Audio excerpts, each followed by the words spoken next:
రెడిక జగన్ మేడకు triple custodial torture case అయితే బిగుసుకుంది. సంచలన అంశాలు వెలుగులోకి వస్తున్నాయి. 11 పేజీల రిమాండ్ రిపోర్ట్లో విస్తుపోయే అంశాలైతే వెలుగులోకి వస్తున్నట్టుగా తెలుస్తోంది.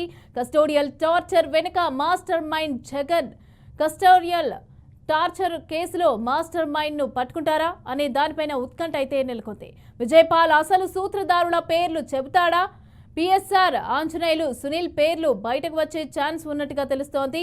అయితే ఇప్పటికే ఈ కేసులో A3గా జగన్ అలాగే రఘురామ హత్యకు నాటి సిఐడిదే కుట్ర అనే విమర్శలు కూడా వెలువెత్తుతున్నాయి. కేసు నమోదు కాకుండానే హైదరాబాద్లో రఘురామ అరెస్టుకైతే పోలీసులు యత్నం చేశారు.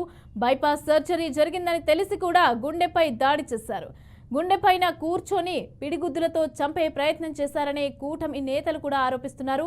ఇక రాత్రి 10:30 నుంచి 11 గంటల మధ్య రఘురామ ఉన్న గది వద్ద విధుల్లో ఉన్న 4 సర్వే లైన్ సిబ్బందిని కూడా విజయపాల్ కిందకి పంపించారు.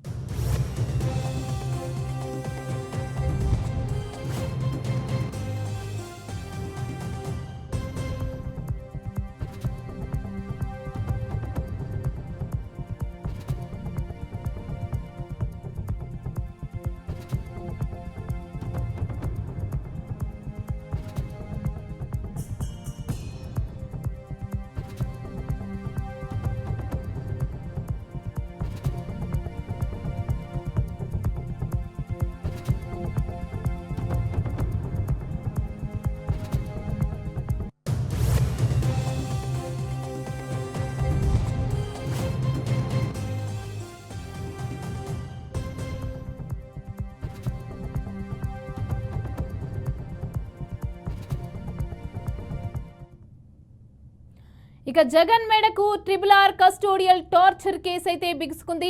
సంచలన అంశాలు వెలుగులోకి వస్తున్నాయి. 11 పేజీల రిమాండ్ రిపోర్ట్లో విస్తుపోయే అంశాలైతే వెలుగులోకి వస్తున్నట్టుగా తెలుస్తోంది. కస్టోడియల్ టార్చర్ వెనుక master mind Jagan. Custodial torture కేసులో మాస్టర్ మైండ్ ను పట్టుకుంటారా అనే దానిపైన ఉత్కంఠ నెలకొంది. విజయపాల్ అసలు సూత్రధారుల పేర్లు చెబుతాడా? పిఎస్ఆర్ ఆంజనేయులు సునీల్ పేర్లు బయటకు వచ్చే ఛాన్స్ ఉన్నట్టుగా తెలుస్తోంది. అయితే ఇప్పటికే ఈ కేసులో A3గా జగన్ అలాగే రఘురామ హత్యకు నాటి సిఐడిదే కుట్ర అనే విమర్శలు కూడా వెలువెత్తుతున్నాయి. కేసు నమోదు కాకుండానే హైదరాబాద్లో రఘురామ అరెస్టుకు పోలీసులైతే యత్నం చేశారు. బైపాస్ సర్జరీ జరిగిందని తెలిసి కూడా గుండెపైన దాడి చేశారు.